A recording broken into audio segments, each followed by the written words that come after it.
Hey, good afternoon, everyone. I'm fighting both jet lag and a large Indian lunch, so apologies if I fall asleep while I'm on stage. I don't think that'll happen, though, because I have a pretty fun thing to talk with you all about. I'm guessing about half of you know about this, and so this might not come across as news, although I'm always refining kind of the message and looking for ways to get it across in a way that's easier to understand. But for some of you, this might be new, and it's certainly, as an activity, new for us, both at the OpenSSF and in some ways in the open source world. I'll just kind of walk you through it. But this is a thing that came about in response to a crisis earlier this year, really coming in at the end of December, where if those of you with long memories might recall, Log4Shell broke the internet, broke it in a pretty low-level way, and ruined a lot of people's winter holidays by happening in a component that is pretty low level, happening in a way that was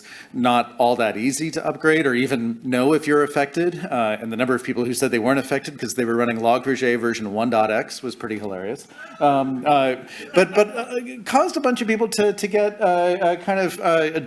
to pay attention to this, including our friends at the White House, who said this is an issue now with geopolitical ramifications, and it's worth paying some attention to. And so they convened a discussion in DC in January. It was originally going to be face-to-face. I flew out, my boss flew out, and then they went to virtual, so we got to take it from our hotel rooms, but because of COVID.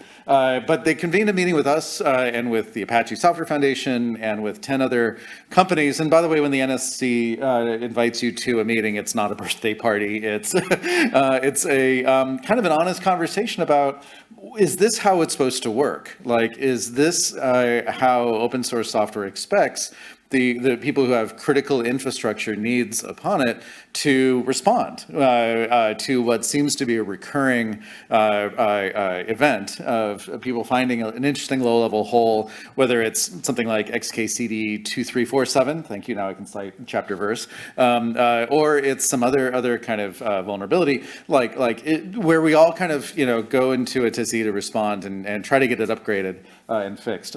Or is this something that there actually might be some solutions to?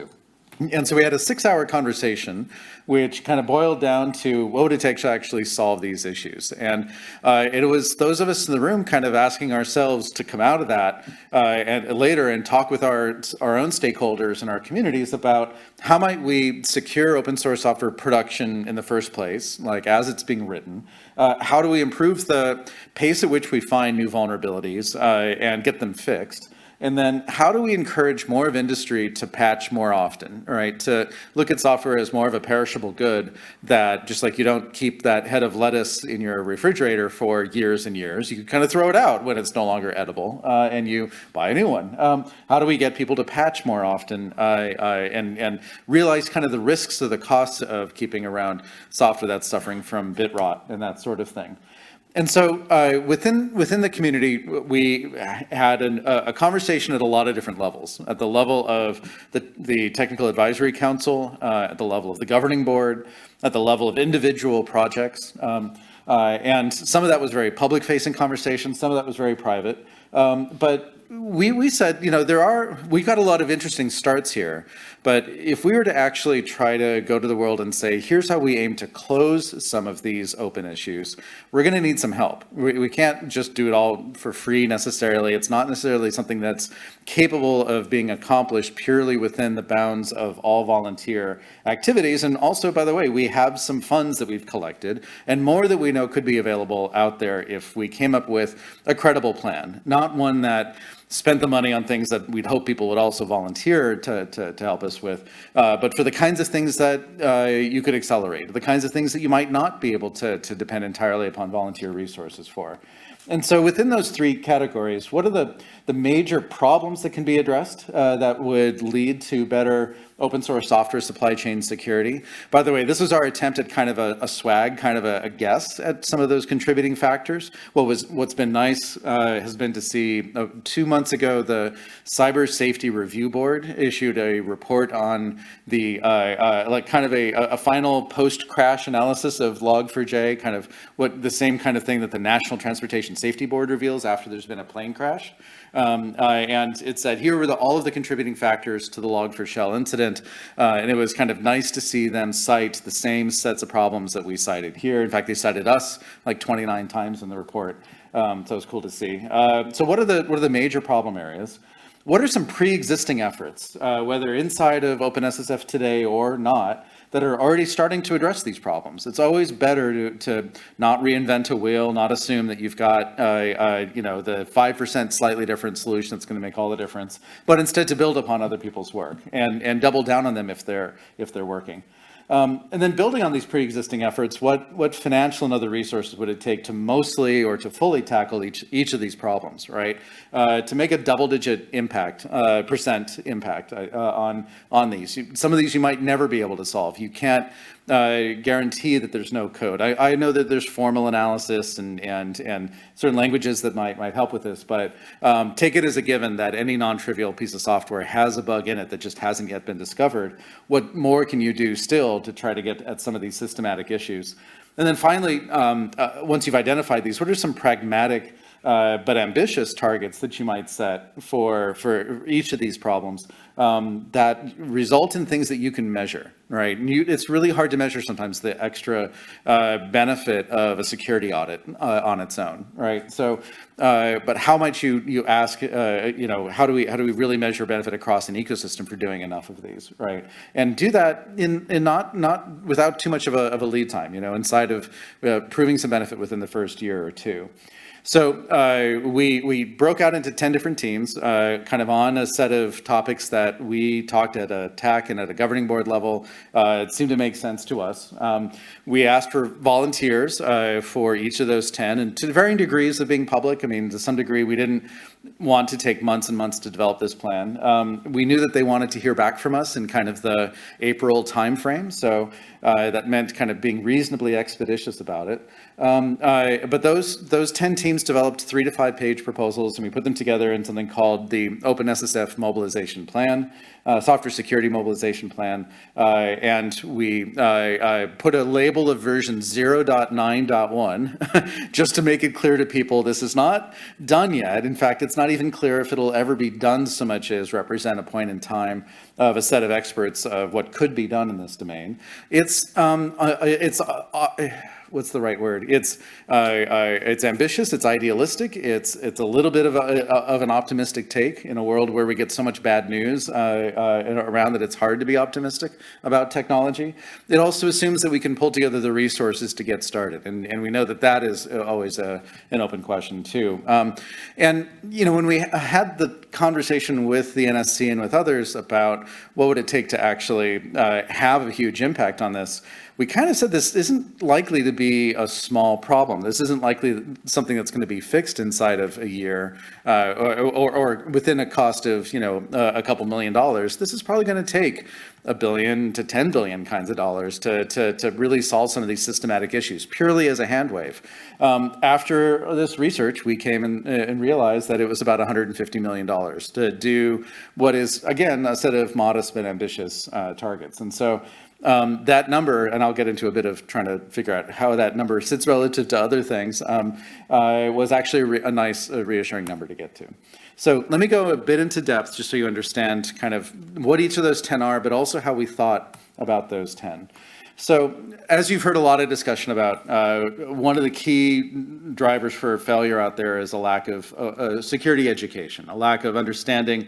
Here's the kind of common pitfalls that projects hit, the kind of when developers don't know enough to not only understand the threat model, but even just think like a hacker with their own code. What does it mean to not only not trust user contributed input, which I think hopefully all developers kind of know by now. How do you sanitize those inputs, that sort of thing. But most importantly, don't parse it for format strings, which was, again, one of the contributing factors in Log4Shell. So how do we put that basic training together with all sorts of other courses and content and try to reach, frankly, everybody who's writing software to some degree or another, right? How do we get the basics covered by everybody? How do we get more and more people taking the more advanced, whether it's courses or just understanding the guides that are out there? And it's a little bit hard to put metrics against this, but I think, frankly, there's a bit more detail in the plan, but it calls for millions of people taking the secure software development course and millions of certifications getting out there. And that's the degree of scale that I think we want to hit. So that's stream number one. Stream number two talks about risk assessment, which is a boring title for dashboards, which is also a boring title for the kinds of things that James was just talking about. How do we pull together all of the information that you might get from best practices badges and scorecards and scans for vulnerabilities and dependencies and other objective metrics, data like when was the last time that this project had a third-party audit? And where was the report from that audit, right? How do you pull these streams together and present in kind of a unified view all of the risk factors that affect the trustworthiness of open source code? Trying to respond to the fact that today most developers, when they're picking components, they're picking modules, look to things like GitHub stars, or how active the Reddit forum might be around a given component, or maybe how many issues are open, although that could be as much a measure of how widely it is used as how much it's ignored by its own maintainers. Wow, look, there's lots of issues in here. That either means it's very popular or it is very poorly maintained. It could mean either. Instead, what we need are better tools to understand the trustworthiness of code, the likelihood that there are undiscovered vulnerabilities, or even frankly, the diligence with which they are responding to known vulnerabilities and getting those closed. And so we have a start to this with something that has been built inside of the Linux Foundation called LFX Security, that where we've incorporated sneak scans along with best practices badge and scorecard work and a couple of other things. We'd like to expand that though to the top 10,000 open source projects and make that something that becomes a reference point for everybody writing code, everybody figuring out like, how do I trust which Java logging framework to use? And then finally, it guides to the developers, the maintainers on software to write better code. So what does it take to provide a free resource, a free infrastructure for 10,000 of these projects? It's not a tiny amount of money, but it's not an overwhelming amount either. And we could do all this work open source and even share that data lake that we pull together of all of these underlying data sources, I think pretty effectively, so that companies like Citi could ingest this data inside and incorporate it into your tool. The third one speaks to digital signatures. Now, this should be thought of as like the funding component to SigStore. It doesn't directly call for it. The plan does speak quite a bit about SigStore, but the organizational frame for this is how do we simply get greater cryptographic attestation to the integrity of components flowing through the software supply chain? And how do we get this to become a standard, something that's adopted widely, something that is built into developer tools, something that the major ecosystem vendors, ecosystem communities build in by default, and something that developers can easily pick up and not just publish signatures, but verify those signatures of things upstream. The goal is to get 50 of the top 200 projects using this, top 200 by size, by volume of releases and community and that kind of thing, and then 1,000 of the top 10,000 projects using it on the premise that that would be critical mass to getting the rest of industry over time eventually to adopt it. Now, it does call for investment into SigStore. SigStore is what's seen as, by that team, kind of the most likely way to get there. There are alternate approaches, maybe some that answer different parts of the needs out there. And so there's a bit of a budget to try to identify what those other needs might be, what other tools there might be. It's not fair to say, though, it's tools agnostic. None of this stuff is going to be agnostic. There's all going to be sorts of opinions formed about how to get to the solution, because at the end of the day, you have to pick a tool. At the end of the day, you have to build something. But it's to try to answer the problem rather than start from the solution. Stream 4 speaks to memory safety, and this is where we hope to eliminate entire categories, entire classes of software vulnerabilities by seeing some key pieces of internet infrastructure recoded into memory-safe languages like Rust or Go. And these key pieces of internet infrastructure are things like TLS libraries, where there's already a really great start with Russell's, the Rust-based TLS implementation, but there's a fair bit of work still to get it to OpenSSL equivalent. It also calls for work on the DNS libraries that are out there. DNS obviously core to how the internet works, and with a very small number of implementations out there, and all of those written in C.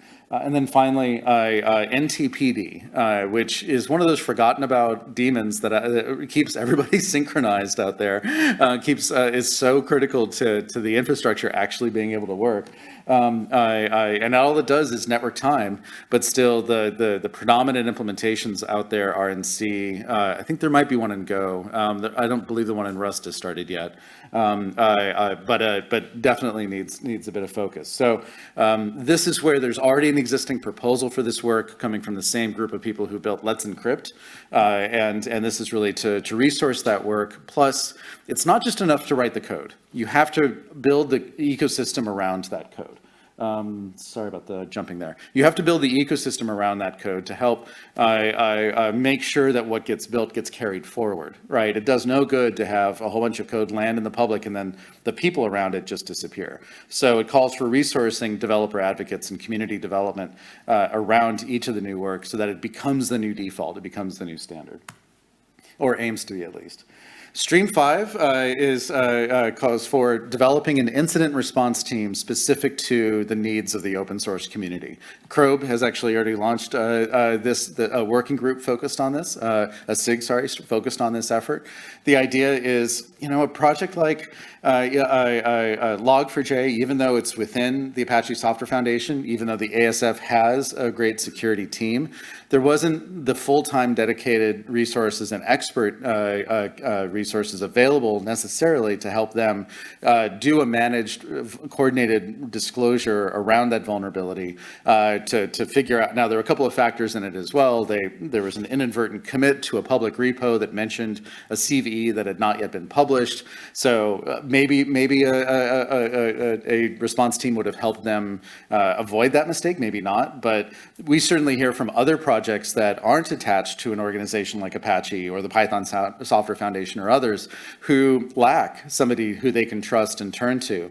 So the idea here is to resource a volunteer team with a couple of for-pay program managers and facilitators, and in some cases, domain experts, to make sure that there's coverage, but to really tap volunteer security experts we know can come from a lot of different companies, bond them to a common agreement that says, if you help us figure out a 0-day, you're not going to tell your employer about it, right? Because this can't become a way to volunteer to find out about 0 days early. So that's a really delicate thing to get right. But if we do that, I think we have a really powerful tool to help a whole bunch of open source communities who otherwise today don't know who to turn to for help when they get a bug that looks pretty serious from a vulnerability management point of view. And so it's to resource a team to go and build that. The sixth stream is focused on the kinds of things you heard the two Michaels talk about with Omega, where it comes to scanning more code, do that more at scale.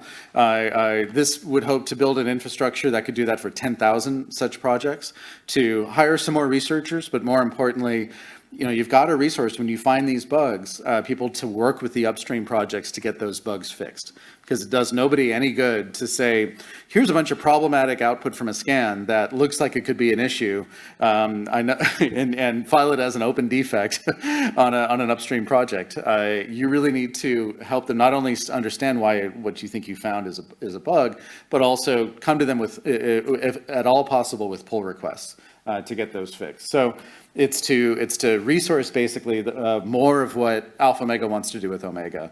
And we think by doing that, we'll uncover a whole lot of new vulnerabilities and try to cover a lot of the projects that, like the Libraska projects that would otherwise be forgotten about because they don't have a large sponsor associated with them. Stream 7 is to double down on code audits. Amir told you a bunch about with the work that he does at OSTIF. We think that this is a very powerful thing to have happen on an open source project, especially the older they are, the more mature they are, the more that it's helpful it is to have somebody step in who's, or a team step in who understands open source well enough, who understands looking for not just kind of off by one errors and memory allocation that can lead to, memory corruption issues and vulnerabilities that way, but can also ask architectural questions. Did you really mean to design this in such a way that all these edge cases exist and aren't covered or caught by your code? Or even end user kinds of questions. Did you really mean to put this chainsaw in the middle of this dinner cutlery set? Because when people reach for a fork and they get a chainsaw that's going to, cut some fingers. Those kinds of questions can come from a really good security audit. And having a vetted pool of organizations that can do those kinds of audits and a standardized way to report against them and make them discoverable by people trying to understand the security of a project, all of that kind of thing is stuff that we'd like to resource. We'd like to start by identifying 50 such projects where the average size of these projects, typically with open source projects of any reasonable complexity, you're probably looking at about $100,000 to do a pretty thorough audit. And that's on average. Some will be a lot smaller if it's a 500-line NPM module, of course. Some will be a lot larger if you're, Mozilla or something like that, Firefox. But it'll be, most of the ones that'll be kind of modest size will be about 100 grand. And then you kind of want to resource fixes for those again as well. This message I'm getting across that you have to help the maintainers. You can't just show up with more problems or show up with more requirements or show up with more issues. You have to deliver kind of fixes for those as well. So you can see pretty quickly how even 50 of those leads to $10 million in the first year, plus a bit of overhead to manage the process. Or 200 of those is $40 million. In fact, this grows to be about half the budget in the second year, as you'll see in a bit. But this still feels like a super important thing to go, not just to tackle the Nebraska's kind of problem, but to also go to the second tier of projects that don't have the corporate funding, that don't pay to do this kind of stuff themselves, that don't have full-time devs, but yet are used pretty ubiquitously. This is an essential component to everything else going on. Stream 8 speaks to the challenges that we had in forming, you heard about this really briefly, this study that was done in conjunction with Harvard called the Open Source Census. In fact, we did two of them, one, and we released one earlier this year called the Census 2, which tried to understand the criticality of open source components based not just on kind of the tree of dependencies, what depends upon what, but also how widely used they are. And of course, to get usage data is really hard because there's very few public sources of that information. So we had to go to talk to some of the major distribution sites for open source code, try to get numbers from them, try to get numbers from folks who have tools that look at enterprises, who are very nervous about sharing any data from their customers, of course, but will share aggregate information about usage of different components. And that was used to develop this list of here's the most important 500 NPM modules, the most 500 non-NPM open source projects, a couple of other different ways to slice it as well. But this work is essential to all those other places in the plan where we talk about having an impact on the top 50 here, the top 200 there, the top 10,000 there. What we need are better ways to share that data in a more agile way, in a way that still respects privacy and confidentiality, but gives us an ability to publish updates to things like that Census 2 report from Harvard more than once a year and with much less human labor required. Imagine getting to the point where we can do monthly or even weekly kind of updates to those kinds of lists to understand when there's a new hot open source project that gets embedded everywhere and suddenly becomes a risk for everybody. Stream 9 speaks to doubling down on software bill of materials. We haven't talked much about that yet today, and frankly, SBOMs to date haven't been a major part of OpenSSF, although you're about to hear later this afternoon from Kate Stewart, who's going to present a bit more on the first bit of work that we're funding in this domain, and I think she and Crow can help as well. I'm sorry, Josh Bresters was the one who's been focusing on this stream called SBOM Everywhere. But the idea here is if you can get these SBOMs created not at the tail end of the software supply chain, not as a finishing part in the last mile distribution to end users, but instead generated by every component upstream, then it becomes much easier to assemble these aggregate SBOMs and becomes much less likely for SBOMs to become the new form of proprietary lock-in. So there's a lot of folks who are worried that as governments start to require SBOMs, as companies start to require them, that the companies that tend to deal with the last mile of the chain will go to tremendous effort, because they have to figure out what's in the black boxes that they ship, what's in the platforms that they ship.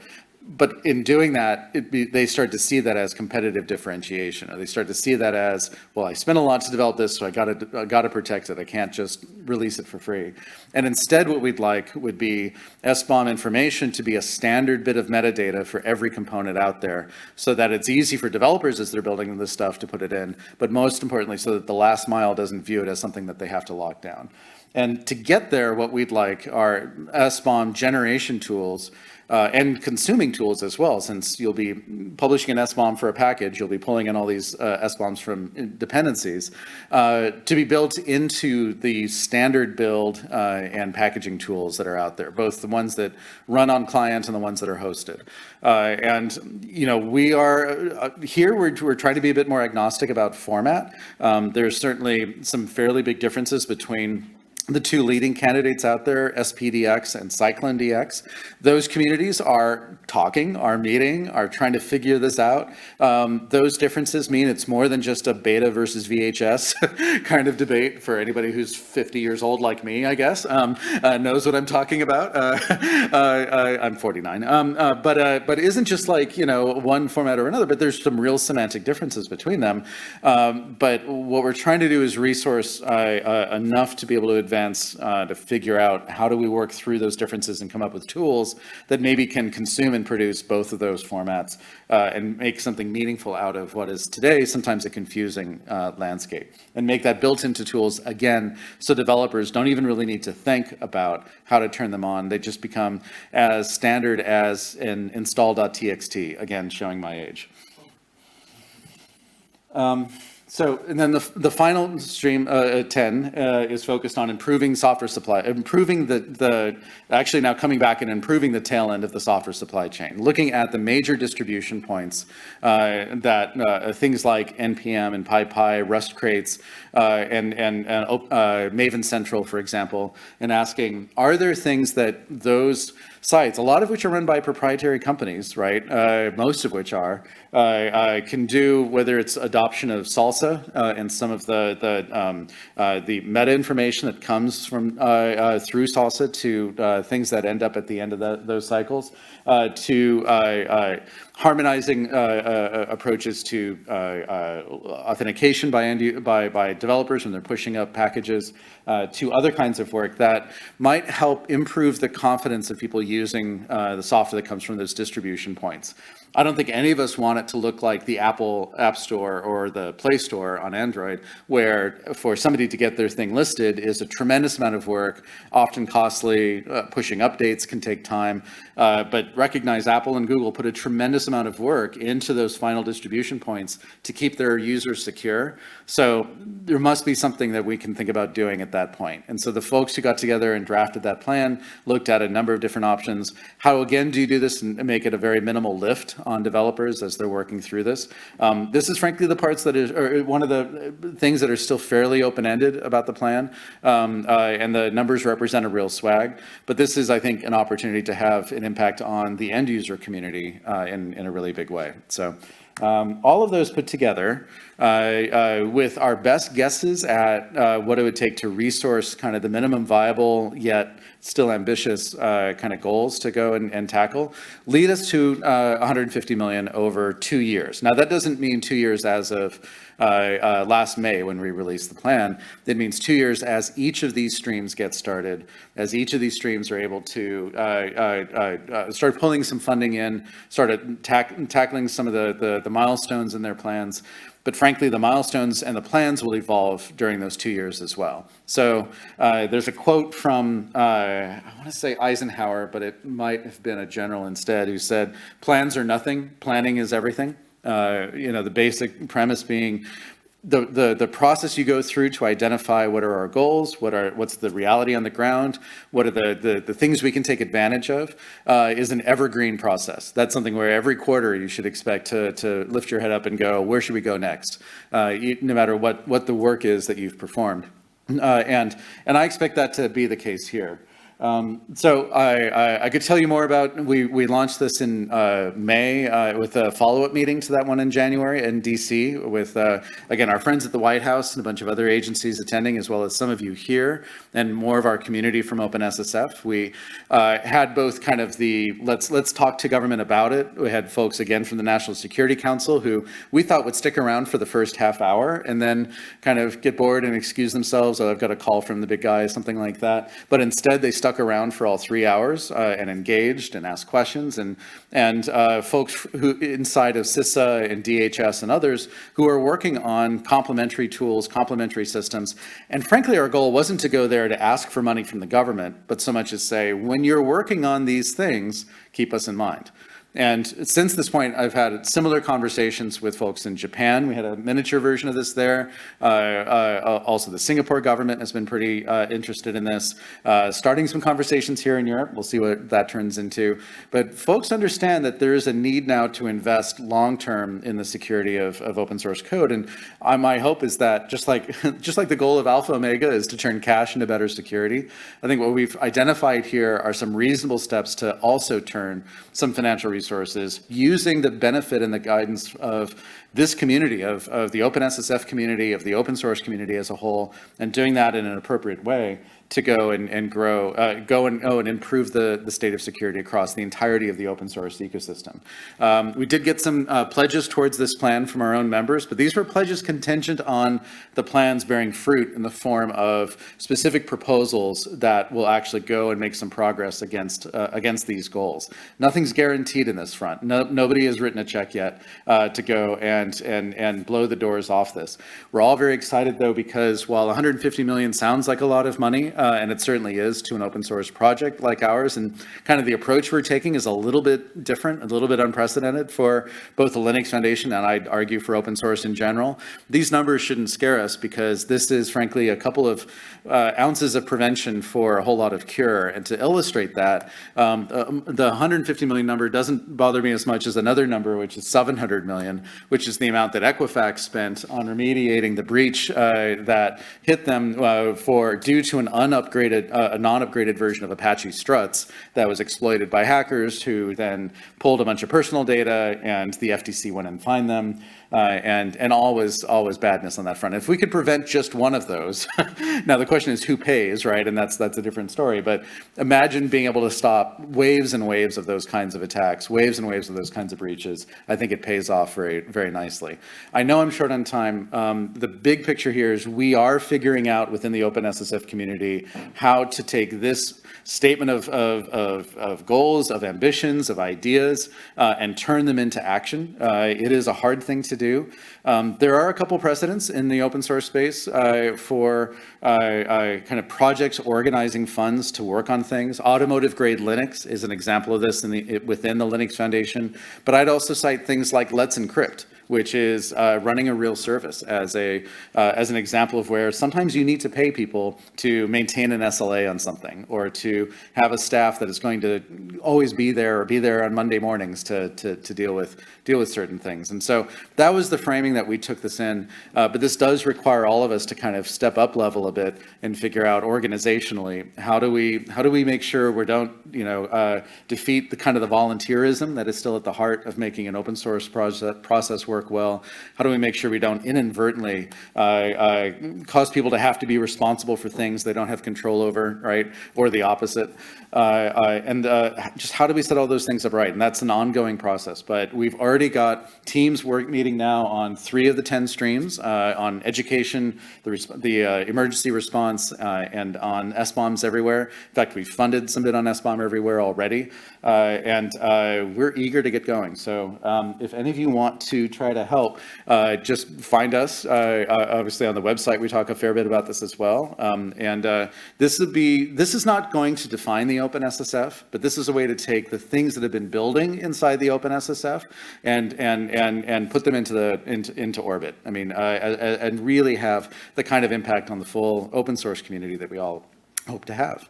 So with that, I guess I don't have any time for questions, but I'm going to be around, and clearly I've not been, downed by the jet lag yet. So We've got 25 minutes of coffee time conversation. great. Well, find me at the coffee break. Thank you, Brian.